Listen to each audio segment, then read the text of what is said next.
Welcome to a replay of one of our many excellent talks from Secure Southwest 15, and thanks again to our sponsors Securius, C3IA, CrowdStrike and the British Computer Society, and most importantly our prime sponsor the UK Government Department of Digital, Culture, Media and Sport.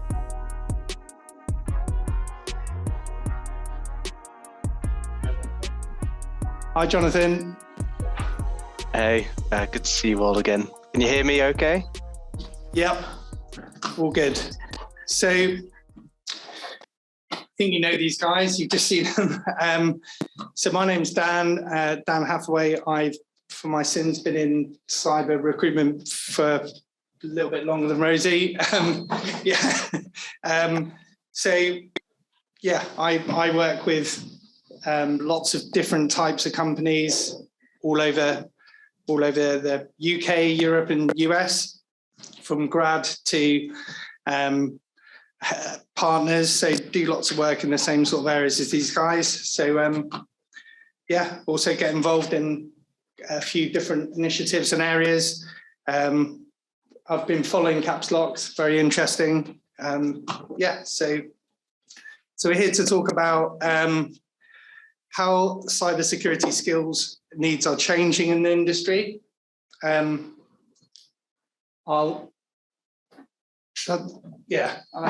Jonathan, do you want to jump in on that first?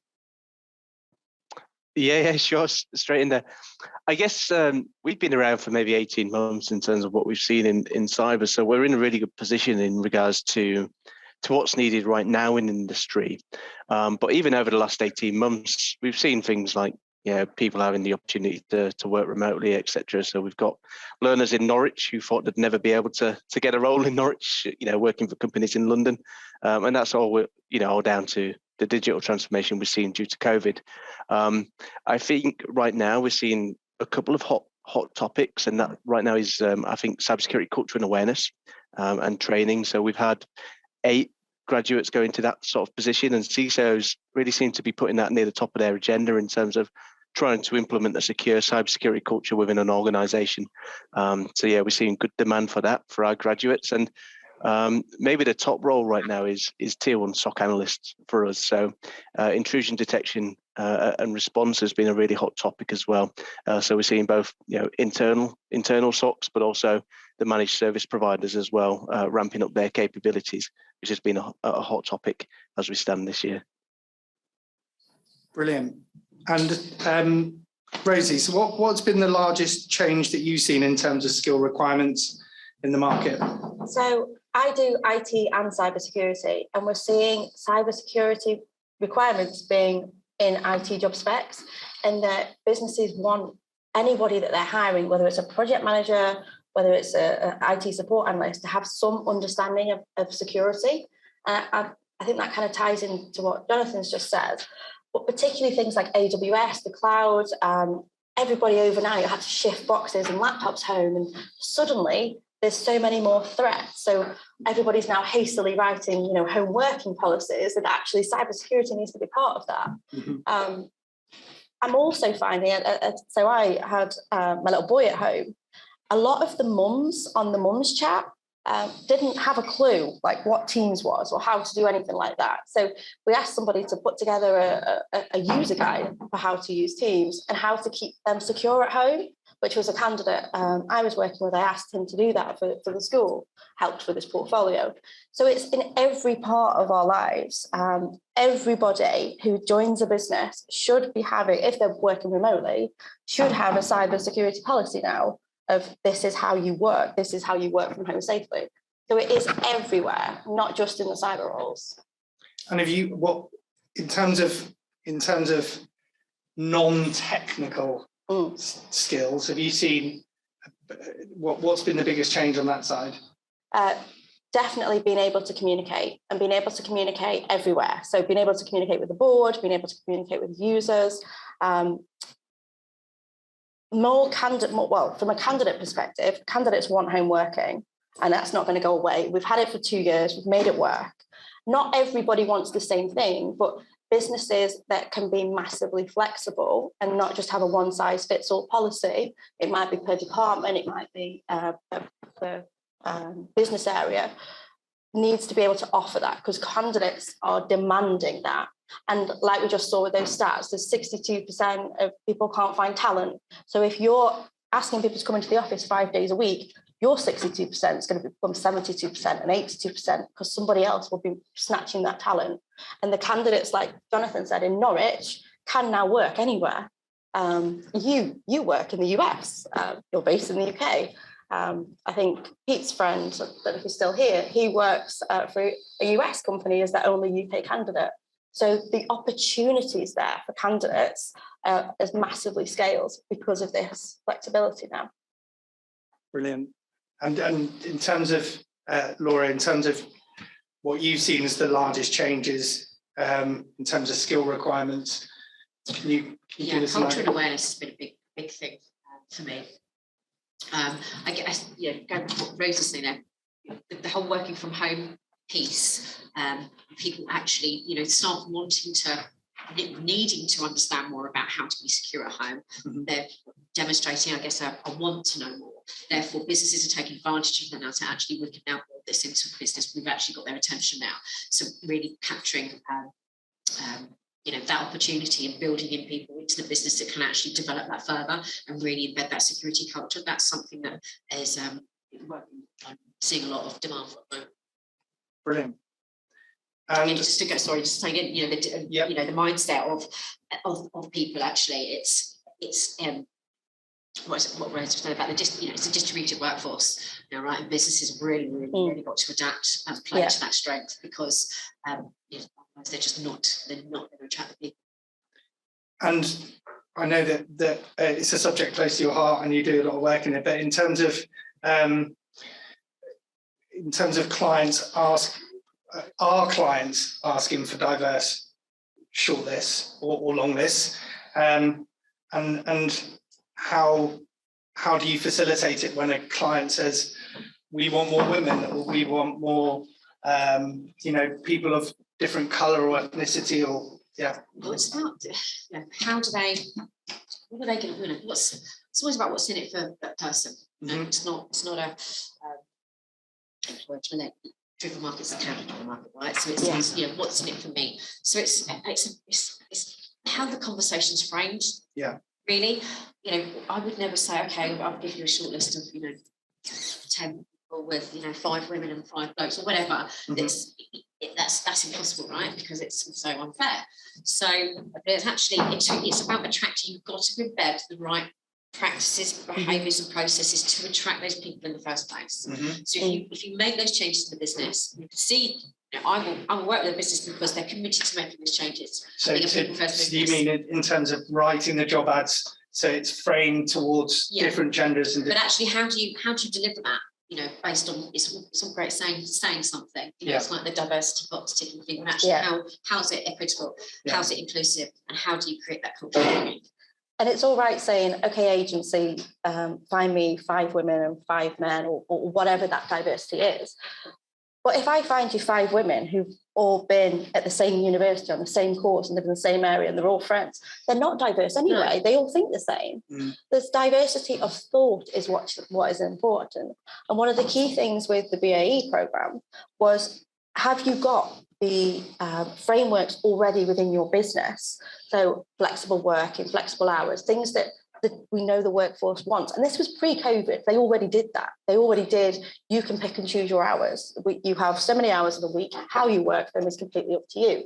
So they already had those practices, because there's no point me finding you five women to hire, and then next week we find out actually you've got a really massive masochistic environment and they're not going to stay.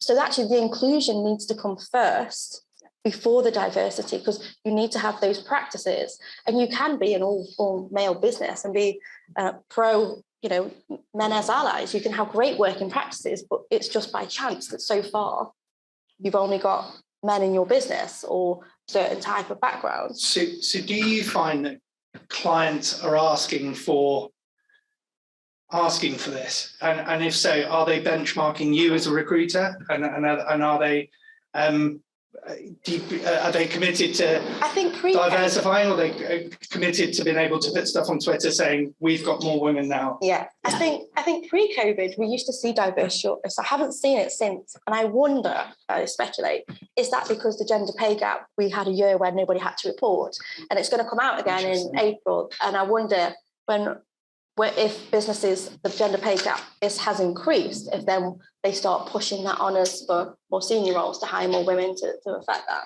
And that's just my speculation.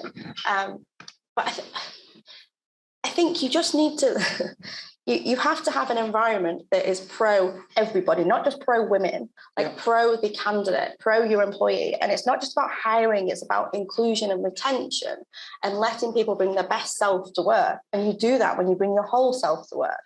We found that with the pandemic, with people working at home, we've seen more into people's lives. And actually the businesses that do it well and embrace everybody's unique quirks are the businesses that thrive, and they're shouting about it and showcasing and having those mentors visible within the business.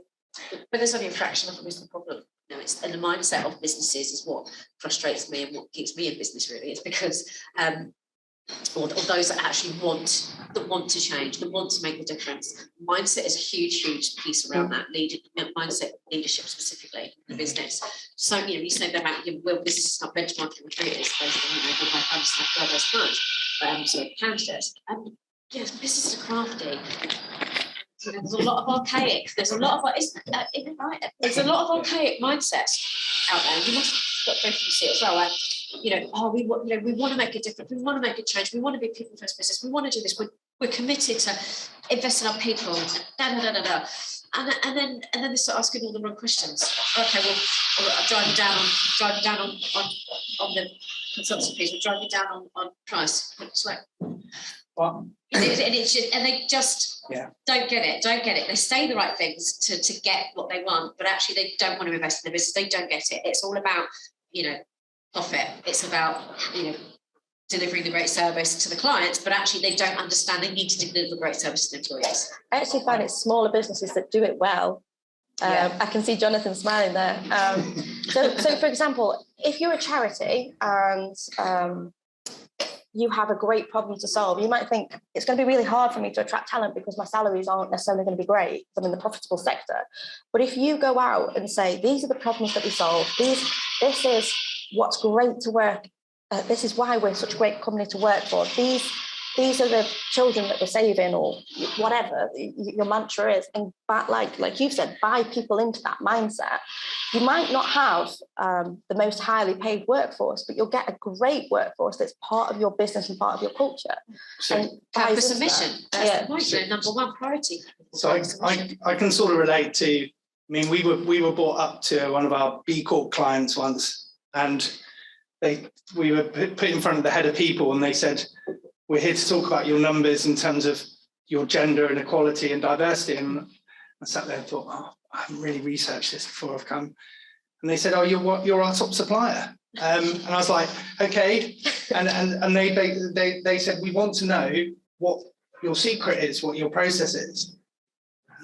There was no secret sauce. It was, as you say, endemic in the culture of the organisation, how we approach people, how we treat people.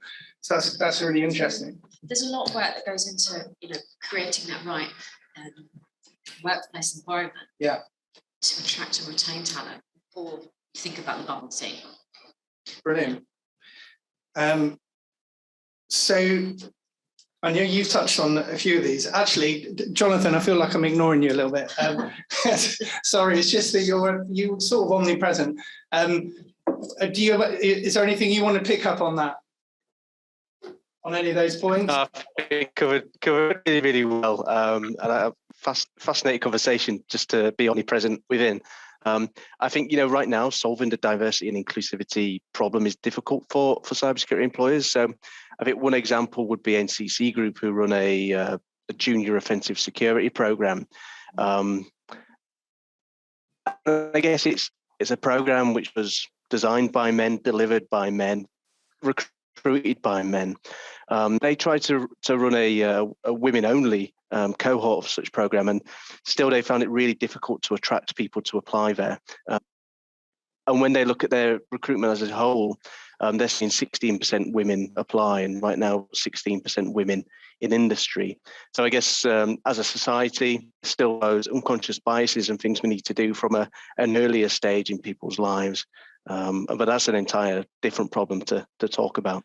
But yeah, really fascinating to listen to Laura and Rose's views on that. Brilliant.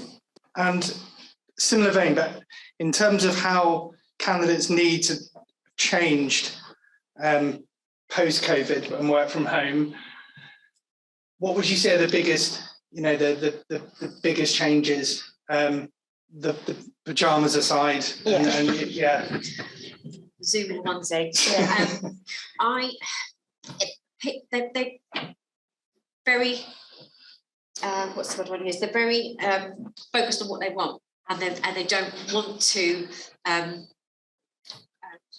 Compromise? No, compromise. They don't want to compromise. So the people have had such a different experience over the last 2 years from a work-life balance that actually they don't want to compromise on that anymore, right? And businesses think that, okay, shutters back up again, we can all, everyone back in. Let's move to it. I actually think that money has moved further away now than it ever has. And it used to be, we'll throw some money at them. Yeah. That'll be all right. Or we'll counter offer them. That'll be all right. Yeah. But actually, of course, it's important, and it needs to be. It definitely needs to be advertised as well. People need to know what's advertised salaries, please. Just please. Always advertise salaries. Even a range. A range is fine. But actually, the balance, being able to actually be present, be with your family, be with your friends, actually feel like you live to work, not work to live. I think it's so important to people now. Yeah, I see so many clients that will offer 4-day weeks. They'll make work for you. They'll offer flexible working, 2 days in the office. It's hybrid is the norm now. Now, I do get that some businesses, because of security clearances or whatever, work can only be done on site. But then I'm honest with them and say, well, you are hiring from your competitors then. So what are you doing better than those competitors to hire from? Yeah. I'm not, I am an unusual case. I came back and from maternity leave and went, I'm not doing this anymore. I'm going to start my own business. That's not normal. But if somebody's going, I know that's not normal. I think I had a mini breakdown at some point during the lockdown. But I think candidates aren't sat there applying for jobs. They're being headhunted, and they're being headhunted by your competitors, and your competitors now aren't, like I said, they're not necessarily location based. They want interesting work, interesting problems to solve. They want autonomy to make decisions. They're not going to sit there and be told what to do and how to do it by a layer of management. Well, they might do if you're paying them a shed load more money than what they're on now, but they want to be able to come in and grow and develop, and that's more important than the money, unless your money is shocking. Personal development is so important to people, especially in cybersecurity, because of, I guess, pace in the industry, right? You have to keep ahead of the curve. So actually businesses that aren't investing and giving their employees that right support and structure to be able to continue to grow on the job, they're just, they're losing. But actually, sorry, my mind's gone. No, it's gone. Sorry. No, it's fine. I was going to add a lot of. So, depending on your life situation during the pandemic, a lot of people thought, actually, now's my time to study. So, I imagine you've seen quite a lot, Jonathan, in terms of people thinking, now is the time to think, what's next? I've been furloughed or I've been made redundant. Most of the mentees that I've had actually made that decision during lockdown, pondering and doing a little bit of research.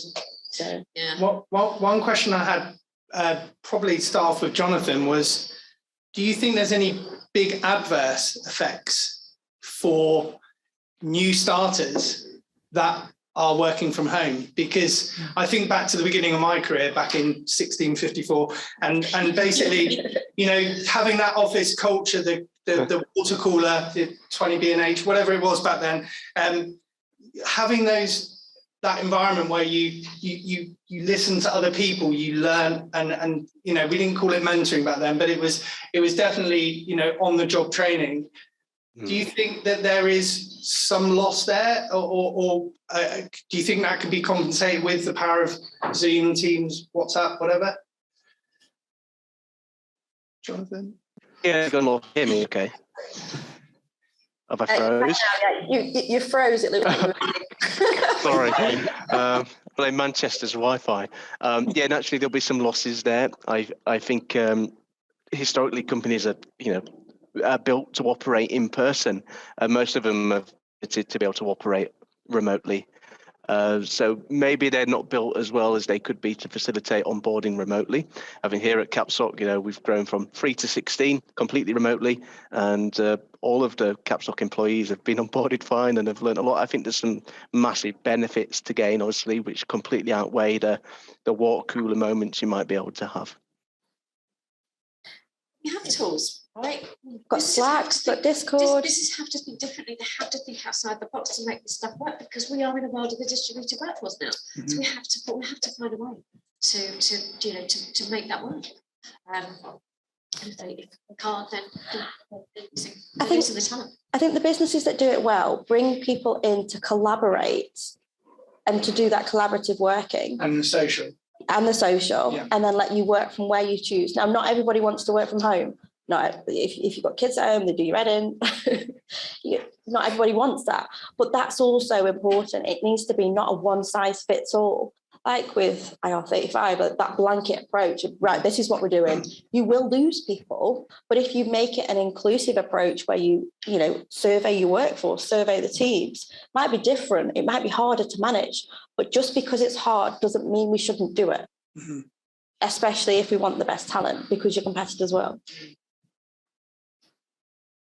Good. Have we got a couple more questions for you? Team? How has Capslock, so one for you, James, I think, seen employers embrace their model with so many students coming from lots of different background types? Do you think mindsets have changed for those engaged businesses? Yeah, I think a lot of our employer partners, they see the benefits of being able to recruit from a diverse source of early career talent.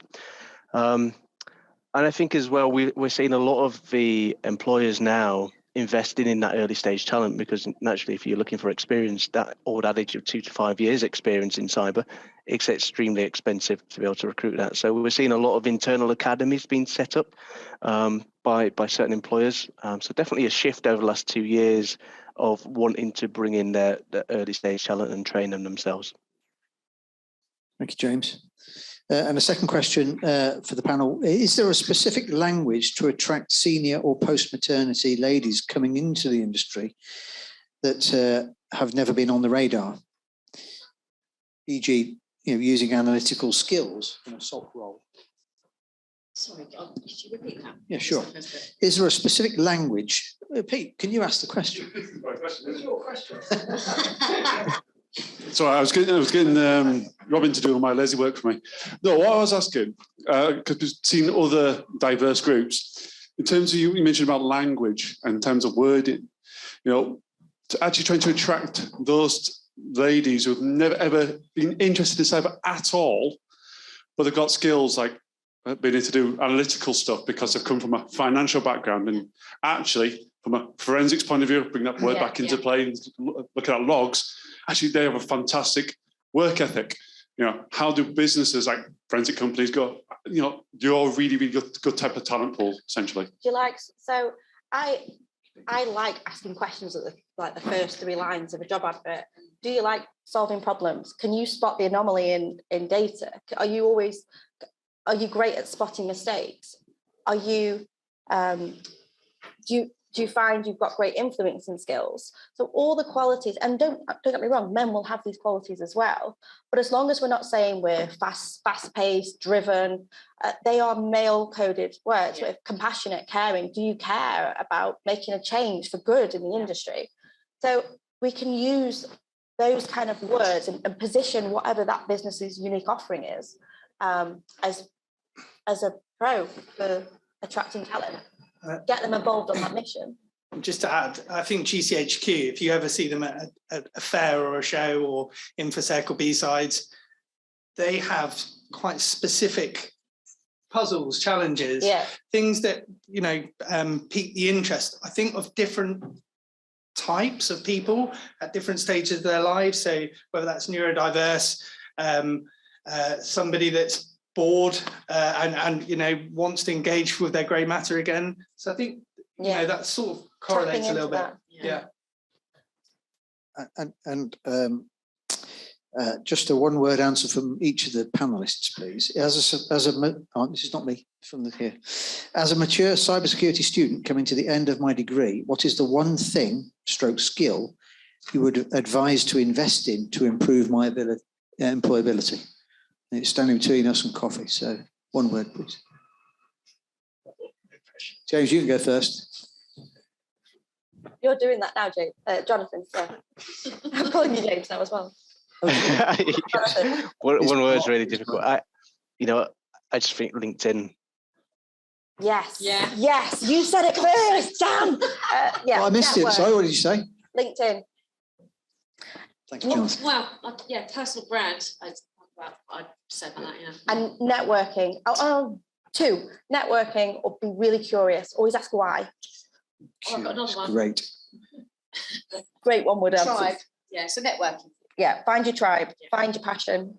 But be curious and always challenge and ask why. And self-directed learning. And Dan? There is no coffees today. And Dan, what was yours? No, I've got nothing. No.